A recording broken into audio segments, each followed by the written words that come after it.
My name is Lindsay Morgan Ashford, and 18 years ago, I made the mistake of believing that love could conquer everything. I was 24, a passionate high school English teacher with dreams of making a difference in students' lives. Richard Ashford III was 32, charming, ambitious, and came from a family whose name was on buildings across 3 states. When he pursued me with flowers, expensive dinners, and promises of a partnership built on respect, I thought I had found my fairy tale. I was so wrong. The first few years were beautiful. We had our daughter Emma when I was 26, and I took a break from teaching to focus on being a mother. Richard's real estate empire was growing, and he needed a wife who could host charity galas, smile for cameras, and represent the Ashford name with grace and elegance. I told myself I was supporting his dreams, that we were building something together as a team, but somewhere along the way, I stopped being his partner and became his prop. A well-dressed, well-mannered decoration in his perfectly curated life. The night everything changed started like hundreds of nights before it. We were at the Metropolitan Club for the annual Real Estate Developers Gala. I wore a midnight blue gown that cost more than my father made in 3 months. My hair was styled in an elegant updo. My makeup was flawless. I looked every inch the trophy wife Richard expected me to be. Richard was in his element, shaking hands with city councilmen, laughing with developers, making deals over champagne and caviar. I stood beside him, smiling on cue, nodding at the right moments, playing my role perfectly. His hand rested on the small of my back in what anyone watching would think was an affectionate gesture. But I could feel the possessiveness in his grip, the silent command to behave exactly as he wanted. At one point, his phone buzzed in his jacket pocket. He pulled it out, glanced at the screen, and his lips curved into a small smile. Not the public smile he wore for business associates. This was different, intimate, secret. He typed a quick response, his thumb moving rapidly across the screen.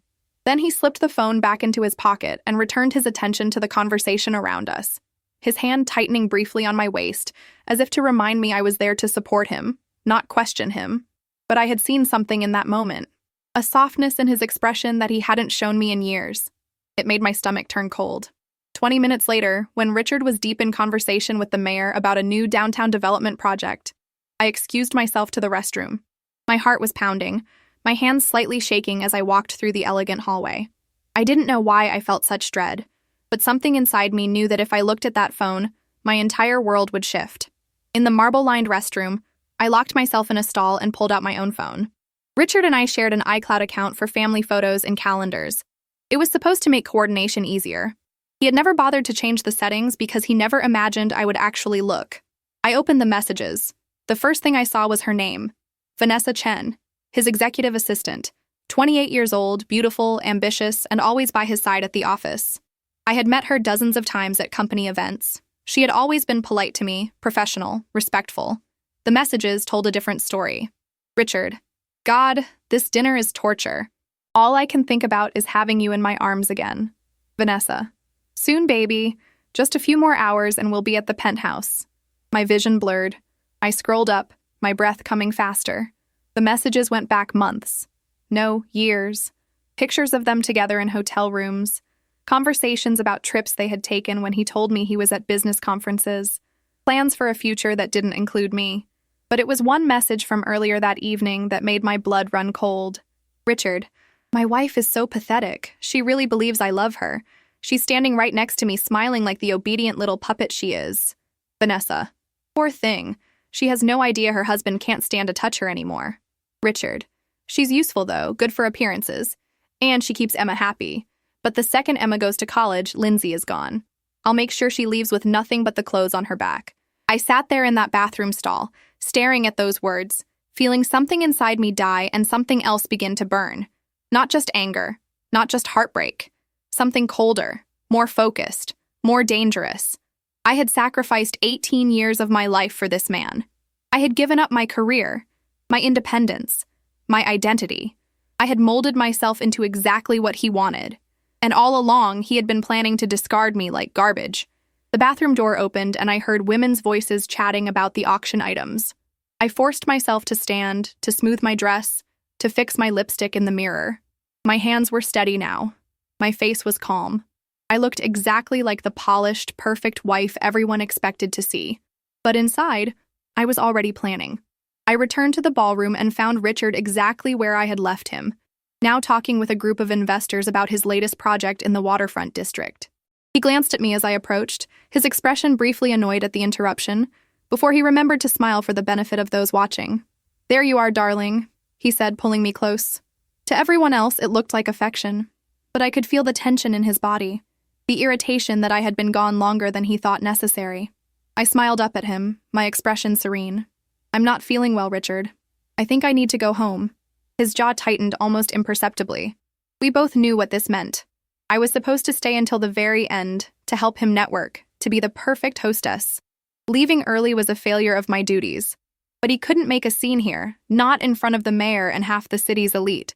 So he forced his smile wider and said, "Of course, sweetheart. I'll have Marcus bring the car around." Marcus was our driver. Richard would stay at the gala for hours more, probably leave with Vanessa, probably spend the night at the penthouse he thought I didn't know about. Good. That would give me time. The drive home was silent. Marcus asked if I needed anything, his kind eyes concerned in the rearview mirror. Marcus had worked for the Ashford family for 15 years. He was one of the few people in Richard's orbit who had ever treated me with genuine respect. "I'm fine, Marcus." "Thank you," I said softly. Our home was a sprawling estate in the most exclusive neighborhood in the city. 6 bedrooms, 4 bathrooms, a pool, tennis courts, and enough empty space to make you feel completely alone even when you weren't. Emma was staying at her best friend's house for the night, which meant I had the place entirely to myself. I walked through the grand foyer, past the Italian marble staircase, into Richard's study. He kept it locked when he was away, but I had found the key years ago hidden in his desk drawer. I had never used it before. I had never needed to. Tonight was different.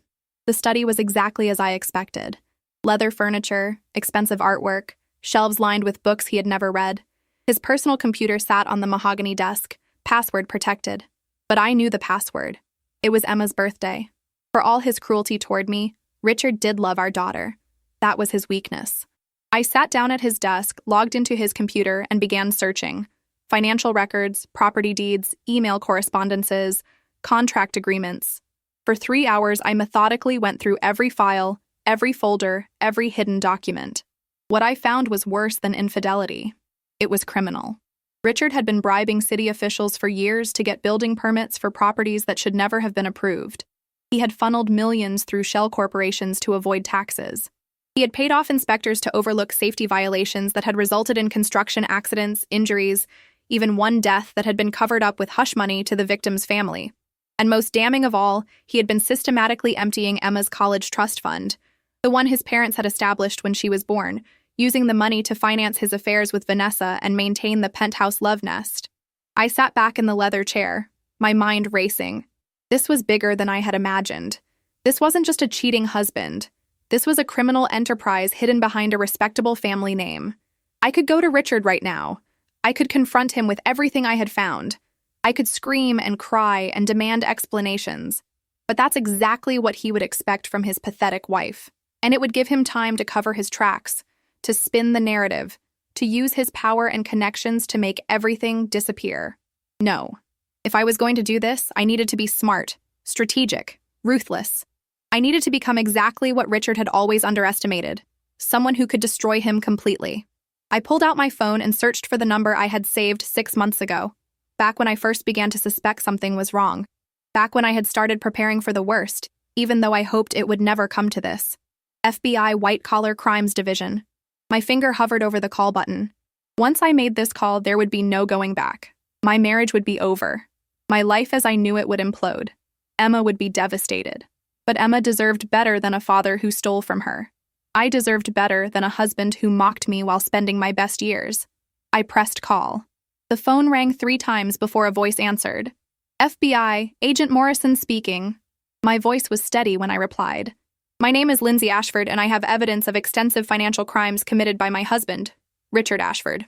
I'd like to arrange a meeting. There was a pause. Then, Mrs. Ashford, what kind of evidence are we talking about? I looked at the computer screen, at the files I had been copying to an encrypted drive for the past 3 hours. Bribery, tax evasion, fraud, and misappropriation of trust funds. I have documents, emails, bank records, and recorded conversations going back 7 years. Another pause. Longer this time. When can you come in? Tomorrow morning, 9 a.m., and Agent Morrison, this is time sensitive. My husband cannot know I've contacted you. Understood. We'll be ready for you. I hung up and sat in the darkness of Richard's study, surrounded by the trappings of his power and success. In 18 years of marriage, I had never felt stronger or more terrified. My phone buzzed. A text from Richard.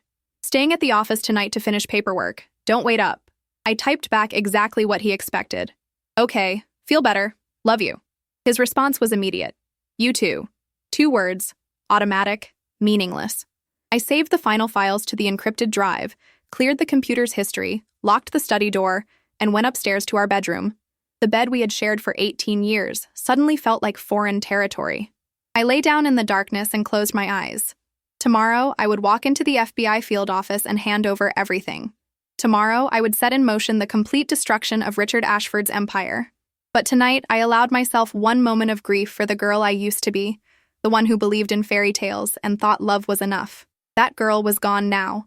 In her place was someone Richard should have feared all along. The next morning, I woke before dawn. Richard hadn't come home, which was perfect. Emma was still at her friend's house and wouldn't be back until the afternoon. I had a window of opportunity, and I intended to use every second of it. I dressed carefully. A navy pantsuit. Conservative but professional. Minimal makeup. Hair pulled back in a simple ponytail. I wanted to look credible, serious. Nothing like the glamorous trophy wife everyone was used to seeing at galas and charity events. I grabbed the encrypted drive containing all of Richard's files and drove myself to the FBI field office downtown. My hands were steady on the wheel, my mind clear and focused. There was no room for doubt now. I had crossed a line last night that couldn't be uncrossed. The federal building was imposing, all concrete and glass, with American flags flanking the entrance. Security was tight. I had to show ID, go through metal detectors, explain the purpose of my visit. I have a 9 a.m. appointment with Agent Morrison, I told the guard at the front desk. He made a call, nodded, and directed me to the elevators. 7th floor, someone will meet you there. When the elevator doors opened, a woman in her late 30s stood waiting. She wore a dark blazer and had the sharp, assessing eyes of someone who had seen every kind of lie and manipulation imaginable. Mrs. Ashford? I'm Special Agent Jennifer Morrison. Please follow me. She led me down a hallway lined with offices and conference rooms, finally stopping at a door marked Interview Room 3.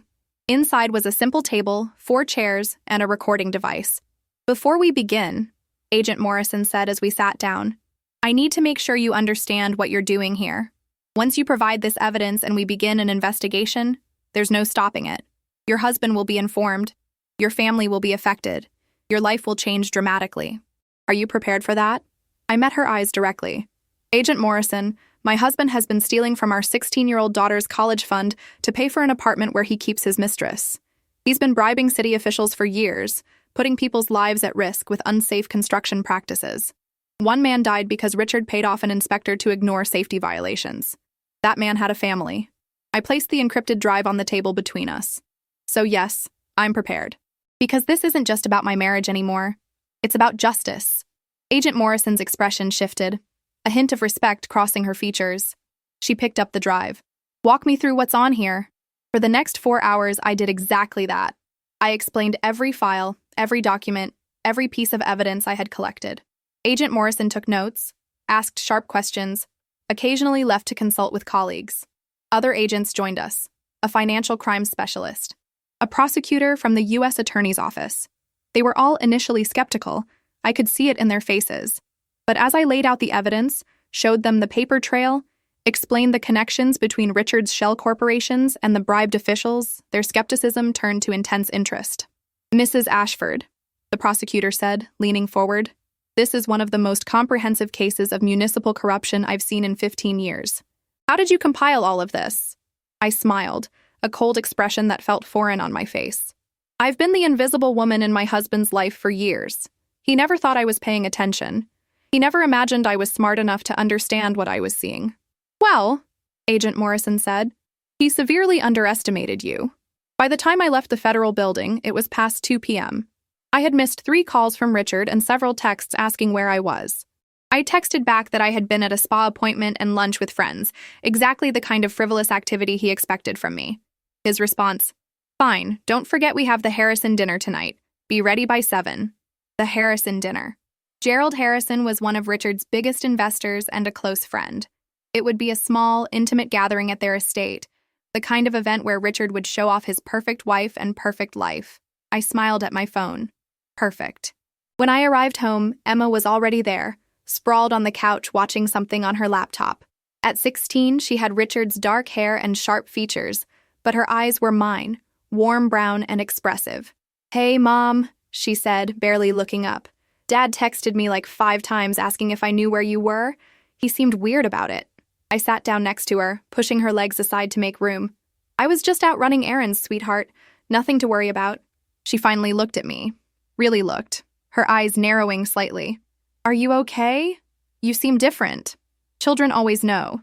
They sense things adults try to hide. "I'm fine, honey. Just tired."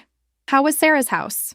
Emma launched into a story about her friend's new puppy, and I listened, savoring this normal moment. Because I knew that in the coming weeks, normal would cease to exist for both of us. Emma's world was about to be shattered, and even though I was doing this partly to protect her future, she wouldn't understand that at first. She would hate me for destroying her family. Richard would make sure of that. But eventually, when she was older, when she understood what her father had really been, maybe she would forgive me. Maybe she would even thank me.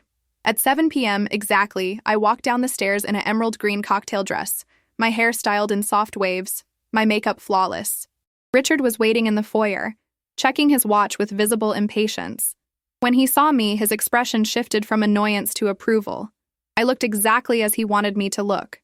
Beautiful, elegant, expensive. "You look lovely," he said, the words automatic and empty. "Thank you," I replied, matching his hollow tone. Marcus drove us to the Harrison estate, a sprawling property even larger than ours. Gerald and Patricia Harrison were in their 60s, old money with the kind of refined arrogance that came from never having to worry about anything as common as financial struggle. The dinner party was small. Just us, another couple who owned a major construction company, and the Harrisons. We ate a 5-course meal prepared by their private chef, drank wine that cost more than most people's monthly rent, and discussed topics that meant nothing to me. Market trends, political donations, who was buying what property. I played my role perfectly. I laughed at the right moments, contributed light comments when expected, complimented Patricia on her home and dress. Richard's hand found mine under the table at one point, and he squeezed it gently, a gesture that would look affectionate to anyone watching. But I knew the truth. He was reminding me that I belonged to him, that I was part of his perfect image. After dinner, the men retired to Gerald's study for cigars and business talk. Patricia and I sat in the conservatory, surrounded by exotic plants and soft lighting. "You and Richard seem so happy together," Patricia said, sipping her wine. 18 years, and you still look at him with such devotion. It's rare these days. I smiled, the expression not reaching my eyes. "Richard is a remarkable man. I'm very lucky." The words tasted like poison, but I delivered them perfectly. What Patricia didn't know, what none of them knew, was that while we sat there making small talk, federal agents were already building a case that would bring down not just Richard, but potentially several of the men in that study. Because Gerald Harrison? He was one of the city councilmen Richard had been bribing for years. My phone buzzed in my clutch. A text from an unknown number. "Interview complete. Moving to evidence analysis phase. We'll contact you within 48 hours with next steps. Agent Morrison." I slipped the phone back into my bag, my heart pounding. 2 days. In 2 days, everything would begin to unravel. All I had to do was keep playing the role until then. The devoted wife, the perfect hostess, the woman too stupid to know she was being betrayed. On the drive home, Richard was in an excellent mood. The meeting with Harrison had gone well. New investments were coming in. His empire was expanding. "You were perfect tonight," he said, actually looking at me for once. "Patricia was telling Gerald how lucky I am to have you." "I'm glad you're pleased," I said softly. He reached over and squeezed my hand again, and this time, there was something almost like genuine affection in the gesture. It made me sick. This was what he did. He built me up just enough to keep me compliant, to make me doubt my own perceptions of his cruelty. It was manipulation disguised as love, control disguised as care, but it wouldn't work anymore. I saw him clearly now, perhaps for the first time in 18 years. When we arrived home, Emma was already asleep. Richard went to his study to finish some work, which I knew meant texting Vanessa and planning their next rendezvous. I went upstairs, changed into my nightgown, and climbed into bed. As I lay there in the darkness, I thought about the moment Agent Morrison had asked me if I was prepared for the consequences. The truth was, I didn't know if I was prepared. I didn't know how I would survive the coming storm. I didn't know if I would lose Emma in the process. I didn't know what my life would look like on the other side of this. But I knew one thing with absolute certainty. I would never again be the woman Richard Ashford had tried to make me. Never again would I smile while dying inside. Never again would I accept cruelty disguised as love. Never again would I be invisible in my own life. The next 2 days passed in agonizing slowness. I went through the motions of my normal routine. Morning yoga, lunch with the other wives from Richard's social circle, picking up Emma from school, preparing dinner that Richard wouldn't come home to eat. But underneath the surface, I was vibrating with tension. Every phone call made me jump. Every time Richard looked at me too long, I wondered if he somehow knew. On the third morning, my phone rang. Unknown number. I was alone in the house. Richard already gone to his office. Emma at school. Mrs. Ashford, this is Agent Morrison. We need to meet. Today. There's been a development. My stomach dropped. What kind of development? Not over the phone? Can you come to the field office at 2 p.m.? I'll be there. The hours until 2 p.m. felt endless. I tried to read, to watch television, to do anything to distract myself, but nothing worked. My mind spun through possibilities, each one worse than the last. Had they found something I missed? Had Richard discovered what I was doing? Had the investigation been compromised? At exactly 2 p.m., I walked into the same interview room where I had started this process. But this time, Agent Morrison wasn't alone. With her was a man in his 50s wearing an expensive suit and the kind of confident expression that came from winning more cases than he lost. Mrs. Ashford, this is Assistant U.S. Attorney Daniel Reeves. He's heading up the prosecution of this case. Reeves shook my hand firmly. Mrs. Ashford, thank you for coming. Please sit. I sat, my hands folded in my lap to keep them from shaking. What's happened? Morrison and Reeves exchanged a glance. Then Reeves spoke. Your evidence was even more valuable than we initially thought. We've been able to connect your husband not just to municipal corruption, but to a larger network of fraudulent real estate schemes operating across 3 states. We're looking at federal racketeering charges. I blinked. Racketeering? RICO violations, yes. Your husband has been part of an organized effort to systematically defraud investors, bribe officials, and circumvent safety regulations for profit. We have enough to bring charges against 8 individuals, including your husband and Gerald Harrison. The room seemed to tilt slightly. I had known Richard was corrupt, but this was bigger than I had imagined. There's something else, Morrison said gently. We found evidence that your husband has been planning to divorce you for the past 6 months. His attorneys have been drafting documents that would leave you with almost nothing, claiming you signed a postnuptial agreement that you'd be hard-pressed to fight. I never signed any postnuptial agreement, I said, my voice hollow. We know. The signature is forged. We have a handwriting expert ready to testify to that. But Mrs. Ashford, this shows the level of premeditation involved. Your husband wasn't just planning to leave you. He was planning to destroy you financially while doing it. I sat there, absorbing this information.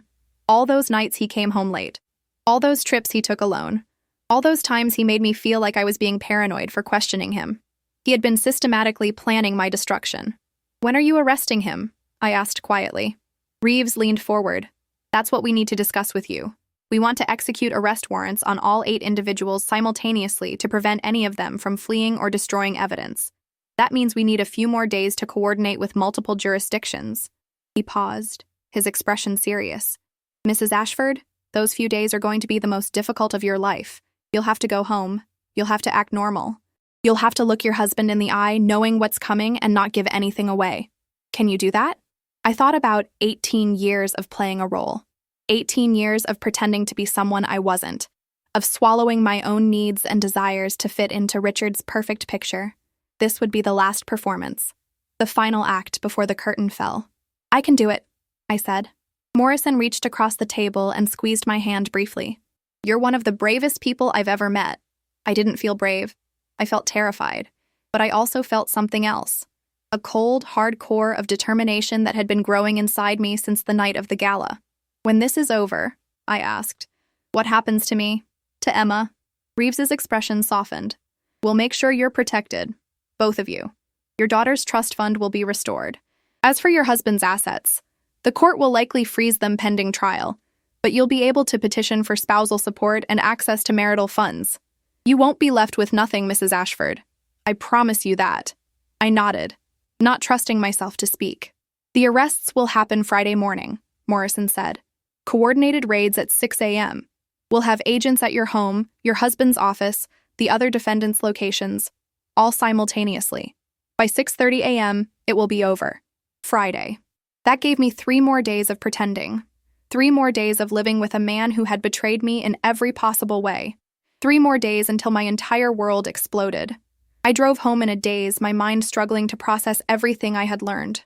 When I pulled into our circular driveway, I sat in the car for several minutes, just staring at the house that had been my prison for so long. This beautiful, expensive prison where I had slowly disappeared. Emma's car was already there. She would be in her room, probably on her phone or doing homework. Normal teenage activities in a life that was about to become anything but normal. I needed to figure out how to tell her, how to prepare her for what was coming without revealing too much too soon. Inside, I found Emma exactly where I expected, sprawled across her bed with textbooks open around her. "Hey, sweetie," I said from her doorway. "Can we talk for a minute?" She looked up, immediately alert. Teenagers always know when something serious is coming. "What's wrong?" she asked, sitting up. I came in and sat on the edge of her bed, choosing my words carefully. "I need you to know that no matter what happens in the next few days, I love you more than anything in this world. And everything I do to protect you and give you the future you deserve." Her face paled. "Mom, you're scaring me. Are you sick? Are you and Dad getting divorced?" "I'm not sick," I said, taking her hand. "But yes, your father and I are going to separate. And when it happens, there are going to be some difficult things that come out about him. Things that might make you angry at me at first." "What kind of things?" Her voice was small, frightened. "I can't tell you everything yet, but I need you to remember that I am always on your side. Always. Even when it doesn't feel like it." Tears were forming in her eyes. "Is Dad cheating on you?" The question caught me off guard. I had thought I was hiding it so well, protecting her from the truth. "How did you know?" I asked softly. She looked down at our joined hands. "I've seen the way he looks at his phone, the way he smiles at messages he doesn't want anyone to see. And I heard him on the phone one night, talking to someone in a voice he's never used with you." My heart broke. My 16-year-old daughter had been carrying this knowledge, this pain, trying to protect me the same way I had been trying to protect her. "I'm sorry you had to figure that out on your own," I said, pulling her into a hug. "I should have been honest with you sooner." She clung to me, crying softly. "I don't want our family to break apart." "I know, baby. I know. But sometimes families break because they're already broken. We just stop pretending." We sat there for a long time, holding each other, mourning the family we had pretended to be. That night at dinner, Richard actually came home. He seemed to be in an excellent mood, talking about a new project, about taking Emma on a trip to look at colleges over spring break, about plans for the summer. I watched him perform the role of devoted father and realized he was probably planning to use that college trip to serve me with divorce papers. Spring break was 3 months away. Plenty of time for his lawyers to finalize the forged documents. But he wouldn't get the chance. In 3 days, federal agents would arrest him. His empire would crumble. His carefully constructed life would shatter. And I would be free. "You're quiet tonight," Richard observed, looking at me with vague concern that was probably more about my behavior reflecting poorly on him than actual care. "Just tired," I said with a smile. "Long day? Well, don't forget we have the charity auction tomorrow night. Wear the red dress. It photographs well." "Of course," I replied obediently. Under the table, Emma found my hand and squeezed it. A silent message of support. My daughter. My ally. We would survive this. Both of us. Together. That night, after Richard left for one of his late-night business meetings, I lay awake thinking about everything that had led to this moment. All the small cruelties. All the casual dismissals. All the times he made me feel small and worthless. But also thinking about the woman I used to be. The teacher who believed in making a difference. The dreamer who thought she could change the world. She was still in here somewhere, buried under years of compromise and self-erasure, but still alive. And when this was over, when Richard's empire had fallen and I was free from his shadow, I would find her again. I would remember what it felt like to be whole.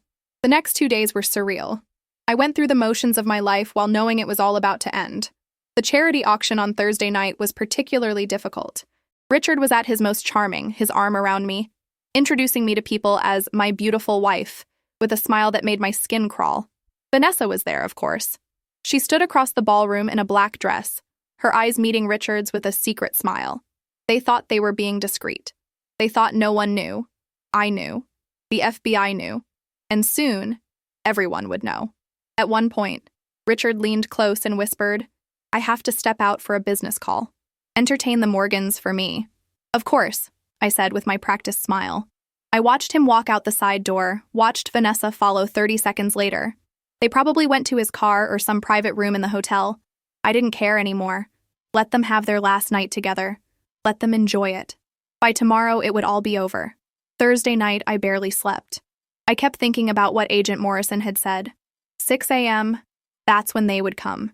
I set my alarm for 5:30, knowing I needed to be awake when it happened, knowing I needed to see the moment Richard's perfect world collapsed. At 5:30 a.m., my alarm went off. I silenced it quickly and lay there in the darkness, my heart pounding. Next to me, Richard slept peacefully, undisturbed, unaware that his life was about to implode. I got up quietly and went to Emma's room. She was still asleep, curled up with the stuffed elephant she'd had since she was 3. I gently shook her shoulder. "Emma, honey, wake up. I need you to get dressed and come downstairs with me. Don't ask questions, just trust me." She blinked awake, confused but obedient. "What time is it?" "Early. Please just get dressed. Quickly." Something in my voice made her move fast. 5 minutes later, we were both downstairs in the kitchen. I made coffee with shaking hands, watching the clock. 5:50, 5:55, 6 a.m. The sound of car doors slamming outside. Multiple vehicles. Then the doorbell rang, followed immediately by loud knocking. "FBI, we have a warrant!" Emma's eyes went wide with terror. "Mom, what's happening?" I pulled her close. "It's okay, just stay with me." Upstairs, I could hear Richard's confused shout, the sound of his feet hitting the floor. More pounding on the door. I walked to the foyer and opened it. 8 federal agents stood on our doorstep, Agent Morrison among them. She looked at me with sympathy. "Mrs. Ashford, we have a warrant for the arrest of Richard Ashford and a warrant to search the premises. Where is your husband?" "Upstairs," I said, my voice remarkably steady. Richard appeared at the top of the stairs, wearing only his pajama pants, his expression a mix of confusion and outrage. "What the hell is going on? Lindsay, who are these people?" "Mr. Richard Ashford," Agent Morrison said, her voice strong and official. "You are under arrest for racketeering, bribery, tax evasion, wire fraud, and conspiracy to commit fraud. You have the right to remain silent." Richard's face went from red to white as the agents climbed the stairs toward him. His eyes found mine, and in that moment I saw his confusion turn to understanding. "You," he breathed. "You did this." I met his gaze without flinching. I did. They allowed him to put on pants and a shirt before cuffing him.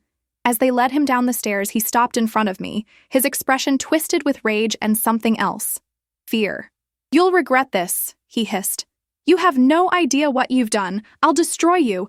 I'll make sure you have nothing. I'll turn Emma against you. You'll regret this for the rest of your life." For 18 years, those words would have terrified me. For 18 years, I would have believed him. But not anymore. I stepped closer, lowering my voice so only he could hear. "You're right, Richard. I will regret this. But not the way you think. I'll regret not doing it sooner. I'll regret wasting 18 years on a man who never deserved me. I'll regret believing your lies and letting you make me feel worthless." I leaned even closer, my eyes locked on his. "But I won't regret this moment. I won't regret watching federal agents drag you out of this house in handcuffs. I won't regret the fact that by the end of the day, everyone will know what you really are. And I definitely won't regret the fact that you're going to prison while I finally get to be free." His face contorted with fury, but the agents pulled him away before he could respond. I watched them lead him out the door, put him in the back of a federal vehicle, and drive away. Only then did I allow myself to breathe. Emma was standing in the kitchen doorway, tears streaming down her face. "Mom, what did he do?" I went to her and held her while she cried. "A lot of terrible things, sweetheart. Things he's going to have to answer for. But the most important thing you need to know is this. He stole money from your college fund. He's been lying to us for years, and he was planning to divorce me and leave us with nothing." She pulled back, her expression shocked. "My college fund? But he said it was fully funded. He said I could go anywhere I wanted." "I know. But I found out the truth, and I made sure it would be returned to you. You'll still be able to go to college, Emma. I promise you that." Over the next hours, federal agents went through our house systematically, removing computers, files, documents. More teams were at Richard's office, at Gerald Harrison's home, at locations across the city. By noon, the news had broken. The headlines were everywhere. Real estate mogul Richard Ashford arrested in massive corruption scandal. Federal racketeering charges filed against prominent developer. Ashford empire crumbles as FBI reveals years of fraud. My phone rang constantly. Friends of Richard's wanting to know what was happening. Society women who had smiled to my face while gossiping behind my back. Reporters requesting interviews. I ignored them all except one. My mother. "Lindsay, I just saw the news," she said, her voice tight with worry. "Are you and Emma safe?" "We're safe, Mom. I'll explain everything later. But we're okay." "Come home," she said immediately. "Both of you. Come stay with us until this settles down." It was the first time in 18 years that I had somewhere to run to that felt like safety rather than another prison. "Thank you, Mom. We'll be there tonight." By evening, Emma and I had packed bags and were ready to leave. As we walked out of the house for what I knew would be the last time, I looked back at the grand estate that had been my gilded cage. I felt no sadness, only relief. Marcus, who had been questioned by federal agents but cleared of any wrongdoing, offered to drive us to my parents' house. On the way, Emma was quiet, processing everything that had happened. Finally, she spoke. "Mom, did you know this was going to happen when you talked to me the other day?" "Yes," I said honestly. "I knew. And you still went through with it, even knowing how bad it would be?" I took her hand. "Emma, your father wasn't just cheating on me. He was a criminal who hurt people. He put workers in danger. He stole from you. If I had stayed silent, I would have been complicit in all of it. I would have been telling you that it's okay to let people treat you terribly, as long as they have money and power." She was quiet for a moment. Then, "I'm proud of you, Mom. I'm scared and confused and sad, but I'm proud of you." Those words meant more than anything else that had happened that day. The trial took months. Richard's high-priced attorneys fought hard, but the evidence was overwhelming. The forged post-nuptial agreement was exposed. The shell corporations were traced. The bribes were documented. The safety violations that led to a worker's death were proven. In the end, Richard was sentenced to 15 years in federal prison. Gerald Harrison got 12. 5 other defendants received sentences ranging from 5 to 10 years. The Ashford empire collapsed completely. Properties were seized and sold. Investors lost millions. Richard's name became synonymous with corruption and greed. As for me, I got everything I was entitled to in the divorce. The court ruled the forged postnuptial invalid. Emma's trust fund was fully restored with interest. I received spousal support and half of the legitimate marital assets that hadn't been seized. But more than the money, I got my life back. I went back to school and got my teaching certification reinstated. Within a year, I was teaching English at a public high school, doing the work I had loved before I met Richard. Emma thrived. She got into her first-choice college on a partial scholarship, with her restored trust fund covering the rest. She decided to study social justice and criminal law, inspired by what she had witnessed. "I want to help people like you, Mom," she told me. "People who need someone to fight for them." 2 years after Richard's arrest, I was sitting in my small apartment, grading papers on a Friday night, when my phone rang. It was an unknown number with a prison area code. I debated not answering, but curiosity got the better of me. "Hello? Lindsay?" Richard's voice, rougher than I remembered, defeated. "I need to talk to you." "You have 5 minutes," I said coldly. He was quiet for a moment. Then, "I was wrong. About everything. You weren't pathetic. You were playing the long game, and I never saw it coming. You destroyed me more completely than any business rival ever could have. Is that why you called? To tell me I won?" "No," he said quietly. "I called to tell you that you were right. About the regret. You said I'd be right that you'd regret what you did, just not in the way I imagined. And," I prompted, "I'm the one who regrets it. I had everything. A brilliant wife, a beautiful daughter, a life most people dream about. And I threw it away because I was too arrogant to see what I had. I thought you were weak because you were kind. I thought you were stupid because you were patient. I underestimated you in every possible way." I sat there, listening to the man who had tormented me for 18 years admit defeat. "Emma won't take my calls," he continued. "She hasn't visited once. I know you're not keeping her from me. She just doesn't want to see me. And I deserve that. I destroyed her trust. I stole from her. I was planning to turn her against you." "Yes, you were," I agreed. "But I never tried to turn her against you. I told her the truth and let her make her own choices. That's the difference between us, Richard. I respected her enough to let her decide for herself." I know, he said. And that's why she chose you. There was a long pause. Then he said, I really did love you, you know. At the beginning. Before I let power and greed corrupt everything. Maybe you did, I said. But love isn't just a feeling, Richard. It's a choice. And every day for 18 years, you chose yourself over me. You chose your ego over our family. You chose lies over truth. And you chose justice over everything, he said. Even knowing it would destroy our family, you did what was right. No, I corrected him. You destroyed our family. I just stopped pretending it wasn't already broken. I heard him exhale shakily. For what it's worth, I'm sorry. Not because it will change anything, just because it's true. I believe you, I said. But it doesn't change anything. You were right when you said I'd regret this. I do regret it. I regret that you forced me to choose between my integrity and my marriage. I regret that Emma had to learn her father is a criminal. I regret 18 years of my life that I'll never get back.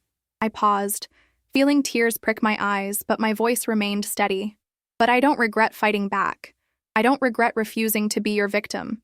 And I don't regret teaching my daughter that sometimes love means letting go of people who hurt you, no matter how much it costs. Goodbye, Lindsay, Richard said quietly. Goodbye, Richard. I hung up and sat there for a long moment, processing the conversation. It wasn't closure, exactly, but it was an acknowledgement. A final ending to a story that had consumed too much of my life. My phone buzzed with a text from Emma. Movie night at my dorm tomorrow? I want you to meet someone special. Someone special. She had mentioned a guy she was seeing, someone kind and respectful who made her laugh. I typed back, I'd love that. Text me the details. Another text came in, this one from a number I didn't recognize. Hi, Mrs. Ashford. This is Sarah Chen from the education nonprofit we discussed. Would you be interested in leading our new program for teaching financial literacy to underserved communities? We think your experience and passion would be perfect. I smiled. A new opportunity. A chance to use everything I had learned, all the pain I had endured, to help others. I typed back, yes, I'm very interested. Let's set up a meeting.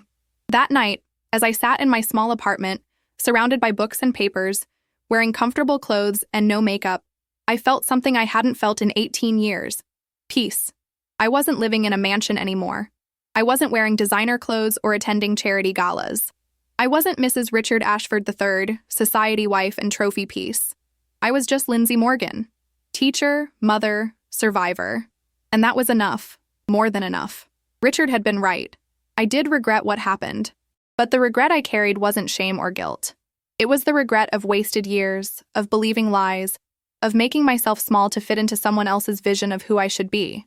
But that regret had also taught me the most valuable lesson of my life, that the only person's approval I needed was my own. That integrity mattered more than comfort, that teaching my daughter to stand up for herself was worth any price I had to pay. 3 years after Richard's arrest, Emma graduated college with honors. I sat in the audience with my parents, watching her walk across that stage, and felt pride so intense it brought tears to my eyes. After the ceremony, she found me in the crowd and threw her arms around me. I did it, Mom. I actually did it. You did, I said, holding her tight. I'm so proud of you. She pulled back, her eyes shining. I couldn't have done any of this without you. The way you fought for me, for us. The way you refused to let Dad destroy us. You're my hero, Mom. Those words, more than any victory over Richard, more than any financial settlement, more than any vindication, those words made everything worth it. Because in the end, the greatest revenge wasn't Richard going to prison. It wasn't his empire crumbling. It wasn't his reputation being destroyed. The greatest revenge was this: living well, loving freely, teaching my daughter that she deserved respect and would never have to settle for less. Richard thought I'd regret standing up to him. He thought I'd regret destroying the comfortable life he provided. He thought I'd regret choosing justice over the easy path. He was right that I'd regret it, but wrong about everything else. I regretted not doing it sooner. I regretted not trusting my instincts years earlier. I regretted all the times I stayed silent when I should have spoken. But I would never regret the moment I looked my husband in the eye as federal agents led him away and told him exactly what I thought of him. I would never regret teaching my daughter that some things are worth fighting for, even when the cost is high. And I would never regret becoming the woman I was always meant to be. My name is Lindsay Morgan. I'm a high school English teacher, a mother, and a survivor of financial abuse and betrayal. My rich husband smiled and said I'd regret standing up to him. He was right. Just not in the way he imagined.